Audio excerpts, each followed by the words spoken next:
Hello and welcome to another episode of the Future Hospitality Podcast. I'm your host, Jeremy Wells, joined today by co-host Dustin Myers. We are partners at Longitude Branding, a hospitality branding and experience design agency. At Future Hospitality, our goal is to interview the brightest minds in the industry, gathering insights, ideas, and inspiration to share with you. Today, we're excited to chat with Scott Kubly, CEO and founder of Cabana. Cabana is changing how people travel by packing the best amenities of a boutique hotel experience into transit vans with modern form factors. Started this year, Cabana is helping to make waves in the luxury van life movement. Scott will share challenges his team has faced since their launch, as well as the exciting future of transportation and travel. Let's dive in.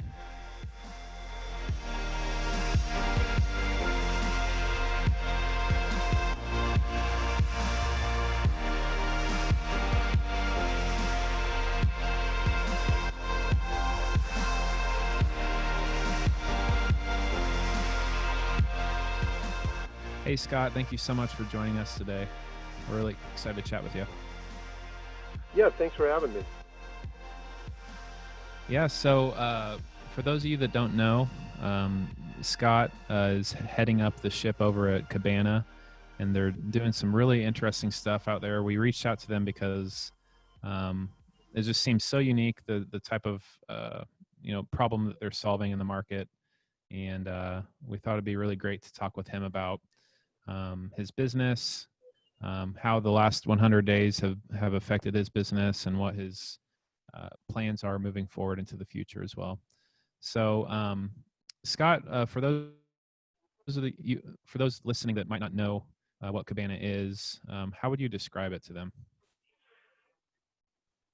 So Cabana is I think the simplest explanation is it's basically van life meets car sharing meets a boutique hotel. And so you can go online, download our app, book a van, and then you walk up to the van and you can check it all out on your phone, and then you're off and going. So that's the car share side. And then the boutique hotel meets van life side is we've basically taken a Ford Transit van and put all of the elements of a hotel in the back. So queen size bed with a really thick 8-inch memory foam mattress, Wi-Fi, smart TV with an Amazon Fire stick so that you can stream all your favorite shows. It's got a full bathroom and then seating for two, and it's all kind of like packed in to the back of a van, all kind of like very luxurious and high end. And so it gives you the freedom to explore any city that you're in and park it and sleep wherever you want, or you can take it out to the country to go skiing or hiking or mountain biking, or you can do both all in one trip. Yeah. Yeah, you guys pack a lot in those little, I mean, they're not really little, but you pack quite a bit in there. I was looking through all the pictures and watched some of the videos, and it's pretty cool how you guys do that. How do you guys come up with the idea for Cabana in the first place? What brought that about? I was traveling a ton for my last job. I was on the road for over 54 consecutive weeks, and just, sort of staying in the same cities over and over.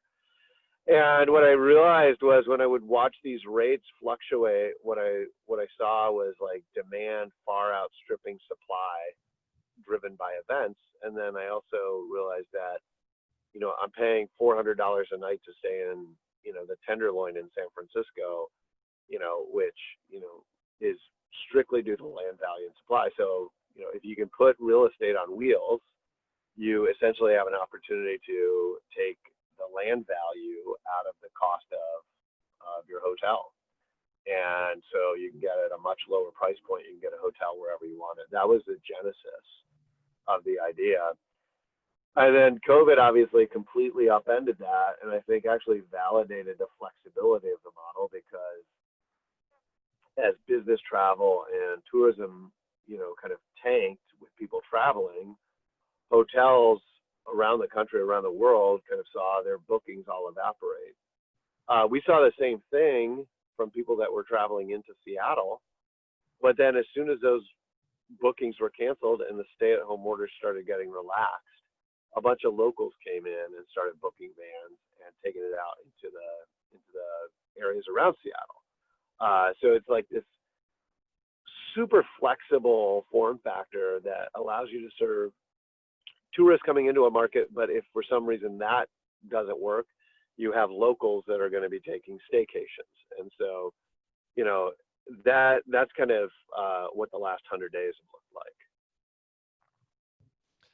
Yeah, that's really fascinating how just the hospitality industry is evolving. And I think outlets like this are going to be a huge piece of the future for that. And I think it's really cool how it was created out of necessity of just being on the road so much and looking for a better way. Um, what were some of the biggest challenges that you faced early on as you were conceptualizing this and seeing if it was actually going to be viable? Well, I mean, I would put it in a few different buckets. So I think the first bucket is just kind of, it's a pretty radical idea to go and tell people that you're, you know, planning on building mobile hotel rooms in the back of a cargo van. And, you know, you're selling people on a vision that you don't even have renderings for yet.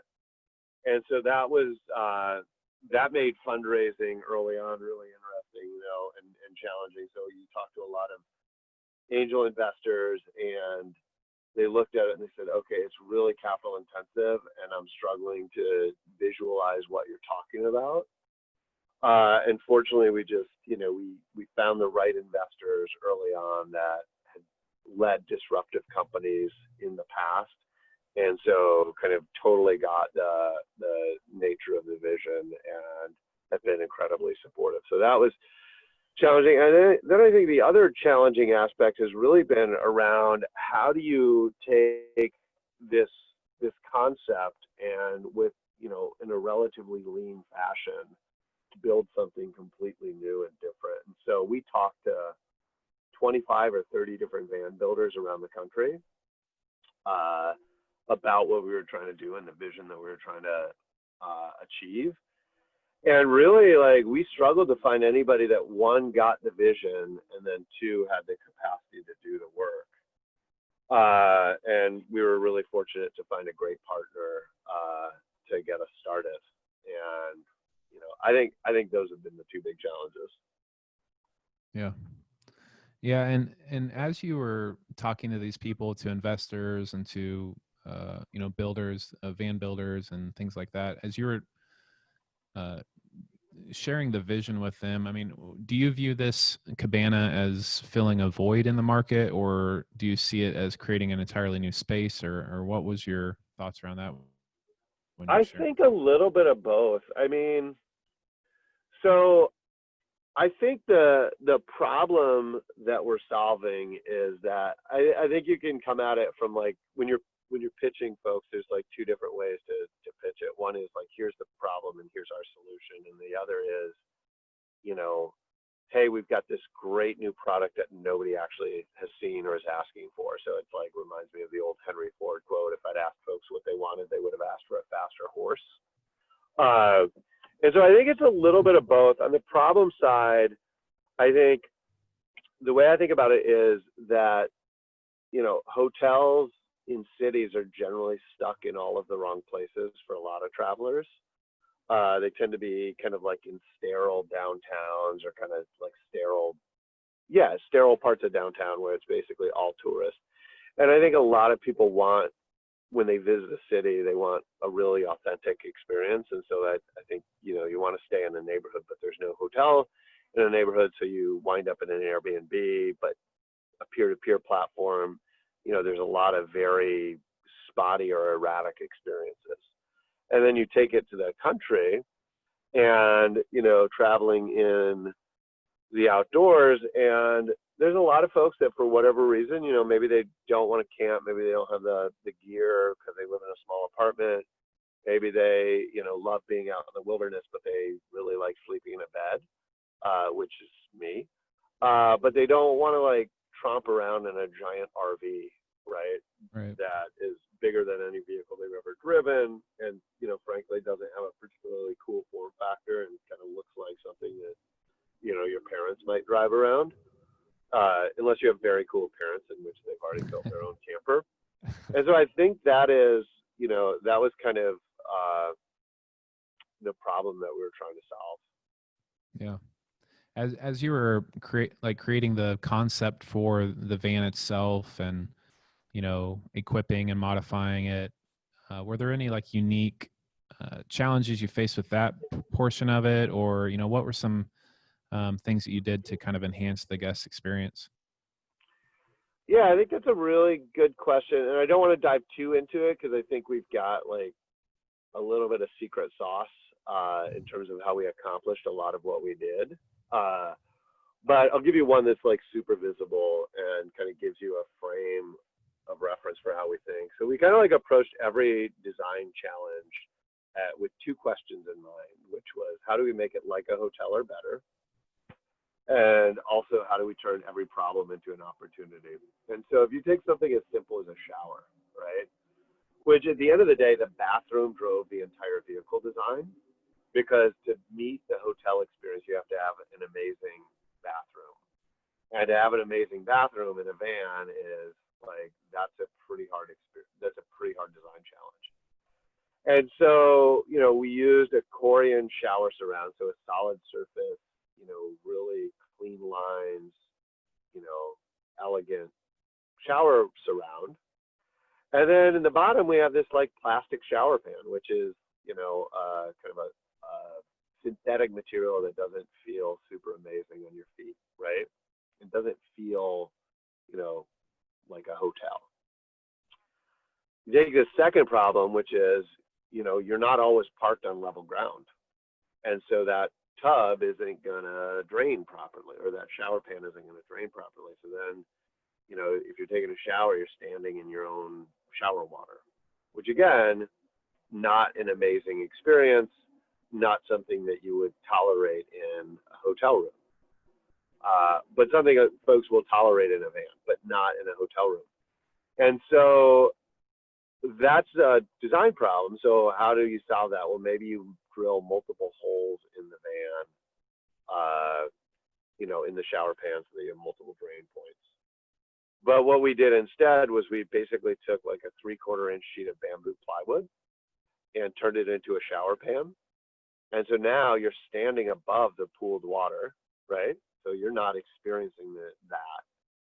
And then beyond that, you're now standing on a natural material that's the same as the step up into the bed and the dinette table and the modular kitchen that pulls out of the back of the van. So it like ties in from a material and aesthetic point to the rest of the van, gives you a very like warm and natural material on your feet, and then solves the functional problem. And so those were, like, if you go through the van and you sort of say, like, every time we came into like a design challenge, that was kind of the lens that we ran it through. And that's, I think, how we came up with what we did. Yeah, that's really cool. It's amazing that living in a van down by the river was frowned upon a couple decades ago, but now it seems to be pretty That was literal. the dream. Oh yeah, and I mean, well, so it's also like you can work from a van down by the river, right? Because we have Wi-Fi, and if you have a job that allows you to work remotely, and everybody's working from home, or so many people are getting to work from home now, it doesn't really matter where that home is, right? So you can Absolutely. like take a van midweek, do your work, right, and then like as soon as you're off work, you're actually at the trailhead and you can go hiking. Yeah, I wish you had them closer to us. Coming soon. I went to college in Rolla, so I'm aware of how beautiful that part of the country is. That's awesome. So you've been launched about a year now, is that right? No, we incorporated July 22nd of last year, and then the first thing that we did was I took a home equity loan out and bought a used van and put it on Craigslist, or not on Craigslist, bought it off Craigslist and put it on a peer-to-peer platform in August.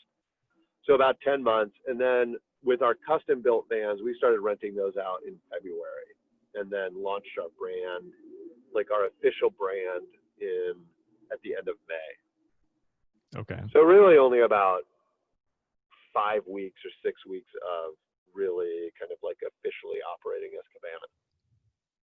Right. So what kind of a wrench did COVID throw into your launch plans, and how did you navigate through that? What lessons are you learning through all of that?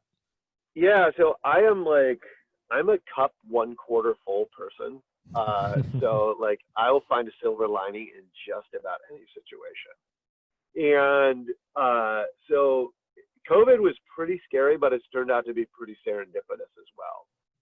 So we were originally planning on launching our brand in mid-March.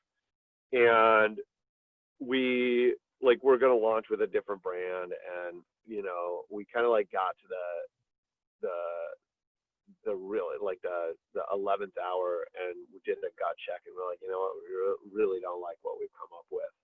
And so we did a total rebrand. But for that, we would have launched our brand right before COVID hit in earnest in mid-March. And instead we held. And so what happened is basically like we had bookings, right? Because we were operating unbranded, and every single person canceled.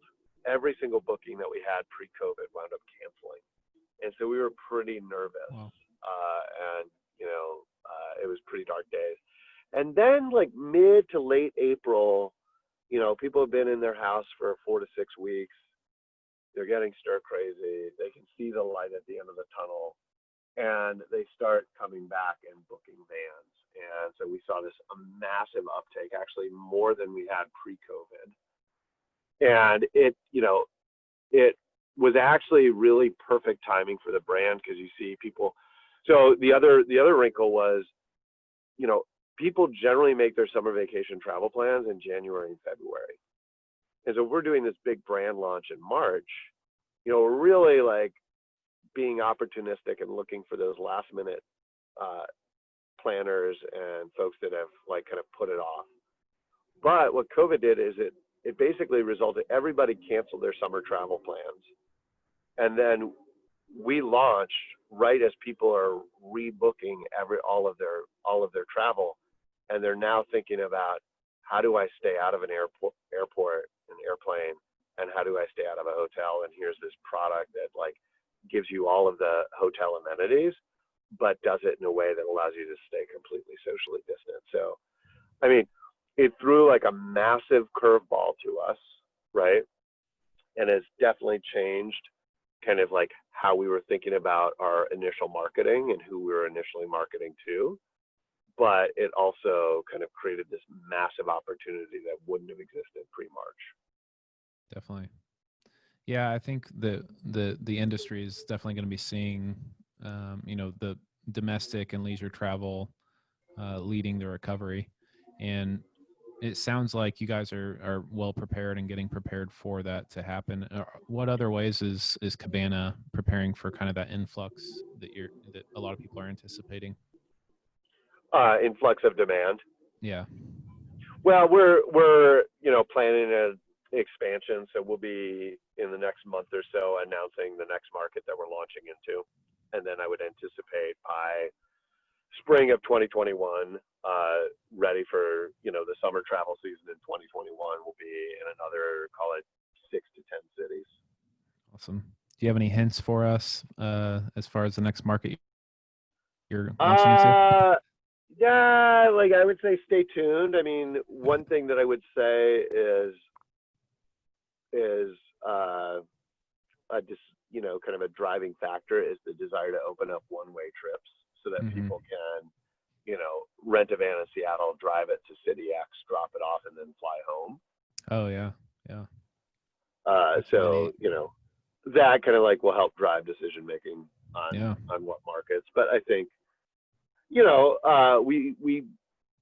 I grew up in the Midwest, and so I think one of the things that I'm excited about is building a national brand that is kind of like omnipresent in every city. Because one of the things that like silver linings, one of the things that I get excited about when I think about how COVID is changing travel is I think there's a lot of small towns that 50 to 100 years ago, before plane travel was ubiquitous and affordable, there was like tourist towns everywhere, like down where you guys are, Eureka Springs, right? It was an old Victorian tourism Yeah. center, and it's like complete, like just absolutely beautiful setting.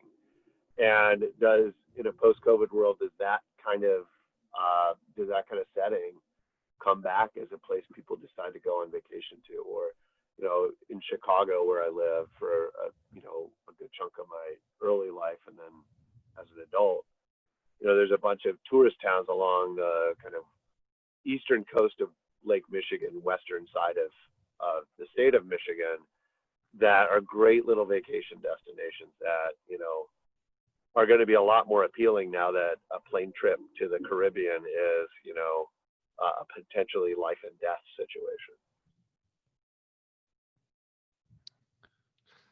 Yeah, for sure. So switching gears a little bit into the future, I know that you're looking ahead to the autonomous driving vehicles and platooning and things like that. What are your thoughts on how that's going to shape this new van life market? I think it's gonna. I mean, I think autonomous, and it just depends on kind of like what level of autonomy you want to focus on. So, the early autonomy is most likely going to take place in the long haul trucking industry, and on limited access highways where there's no pedestrians, and it's a much simpler operating environment. So, I could envision it becoming much easier for us to move vehicles between markets to handle seasonality or spikes in demand. So you can envision you have a South by Southwest in Austin, and all of the vans from, San Antonio, Houston, Dallas, Oklahoma City, et cetera, kind of platoon into Austin to provide, hotel rooms on a spot basis. You got to like a fully autonomous future, and a few things happen. One is the form factor. Of the vehicle changes quite a bit. And then the other is that how you can use it changes. So the example that I like to use is, you're living in Seattle, you have a fully autonomous Cabana available to you. Friday, 4 o'clock rolls around, you decide you want to go to Yellowstone, which is, a 14-hour drive away. You hop in your Cabana, order your food via Postmates or Yelp or whatever, get in the van, eat, stream a few shows, hop in bed, fall asleep as you're driving, as the van is driving you all the way to Yellowstone. You get there, you wake up at like 6 a.m., 7 a.m. At a trailhead, go for a nice long hike for a few days, take in the wildlife, whatever it is you want to do. And then Sunday night, 4 or 5 o'clock, you pile back into your Cabana. You've got your work clothes with you, right? And you make a little food, stream your shows, your Sunday night shows, and then wake up the next morning at like the front door of your office. And, you just had this amazing weekend that you wouldn't have been able to have pre-autonomy. That sounds like a dream to me. Yeah, I mean, it's like when you think about that, of like what that kind of lifestyle could mean. I mean, this is a little bit kind of tongue in cheek, but also I don't think completely that far off. I mean, people talk about like a gap year, and I think it's like, okay, what does a gap decade look like when, you're 20, 22 and you just graduated from college? You have a job as like a graphic designer where you can work from anywhere. And, why not do that? And you basically are completely mobile. Yeah. And then when you're ready to settle down, you just like, you pick the city that you want to live in, and you go live in there and raise a family. Yeah, that sounds like a pretty exciting future. I mean, how far off do you think that we are from seeing the beginnings of that? I don't know. I think so my transportation background is kind of funny. I never really paid too much attention to the autonomy space when I was running the city DOT, because I figured smarter people than me are working on it, and it's not going to sneak up on us. So, it's like what I hear is like 5 to 10 years. And what I also hear is like when somebody says 5 to 10 years, what they really mean is they have no idea. But I mean, there are already trucks that are being operated autonomously in test mode, kind of traveling the country. I think that again, if you look at COVID and what it's going to do, I think it's going to accelerate trends. And when you think about populations at risk, the trucking population tends to be older, tends to have higher risk factors. And so, you know, you could very easily see kind of like increased push to make autonomous long haul trucking happen faster at the regulatory, you know, from a regulatory standpoint. So that, you know, that's already happening. I think the full autonomy, you know, where you know, the robo-taxi vision, that I think is a little farther off. And I think it's really, it's going to be harder than a lot of people think. And I think folks are starting to figure that out. It's kind of like when you have an Uber, you're sitting in an Uber or Lyft, right? And you're trying to get dropped off and you know, the driver asks, oh, where do you want? And you say, oh, over there behind the red thing, the red car, right? And there's like, how is a AI going to figure that out and like pull you up to, you know, the exact right location, and then like take into account maybe you're in a part of town where the curb height is too high, and so like they need to pull over, and you say, oh, can you pull up a little bit, right? What does a little bit mean to a robot? So I think that stage could take a lot longer to get like to that level of precision. Yeah. But I think like you saw Amazon just made a bet on, I think they acquired a company called Zoox that's building autonomous robo-taxis, which to me says they're going to basically have like Prime mobility, right? Where you like your Prime account also comes with like ubiquitous, you know, ride sharing. So it's going to happen. It's just, you know, we're not going to build the technology, but we'll definitely buy it. Yeah. Yeah, I was curious do you guys plan on doing any sort of lobbying for autonomous driving and being involved on that level, or are you just going to kind of ride it and see where it goes? You know, I don't know. I think like I'm the type of person where I just think like we need to focus on doing our thing really, really well, and then let other people that are better. It's like a Ricardian kind of economy, like comparative advantage thing. Like we're never going to be the most effective lobbyists for autonomous vehicles. It's not. It's an amazing nice staff for our industry, but like we're a 10 van startup. Like we got to focus on like providing amazing guest experiences, and then when other people perfect that technology, then we'll be the first customer. Definitely. That's awesome. So you got a fairly new startup. You got some unique plans and vision for the future. Do you have anything else that is kind of exciting to you about the future of the industry moving forward? Yeah, I mean, what I love about it is being able to like come to this like old form factor. Like it's not like RVs are like a great innovation that we've come up with. They've been around for 50, 60, 70 years. But I think coming to it with like a totally disruptive mindset of like questioning all orthodoxy, like I think that we're not too far away from being able to build and like I think within kind of like the next year, building a vehicle that allows our customers to go completely off grid for 2 or 3 weeks. Wow. That would be great. Nice, relaxing getaway for sure for that time period. Exactly. Yeah, and just like that. I mean, because at the end of the day, like it's got to be simple to use because people don't want to have to like learn how to like empty a toilet tank, right? Like that's, you know, we need to do that for them. Mm-hmm. And so like our goal, like everything we do is like, how do we make it as simple as possible? Because like I'm an exceptionally lazy, I work really hard and I'm a lazy consumer, and I want everything to be as simple as possible. And if it's not incredibly simple, I'm too busy to learn how to use it. And that's kind of the mindset that we're applying to the design. And so that I get really excited about like the product development and how we can innovate on that. Awesome. So yeah, we've kind of looked at the future of the industry as a whole. I think this mobile transportation aspect of it is going to be huge. On a more personal level, Scott, what are you excited about in your future? What are you looking to try? Areas you want to grow? How would you answer that on a personal level? Oh, like personal? I don't know. I have a daughter that is just about to turn 3, and it's like the most exciting thing that I've ever gotten to do. It's a fun age. It's like, no, it's just like it's like the most fun thing that I've ever done. And That's I awesome. just love kind of watching her grow and explore the world. Good stuff.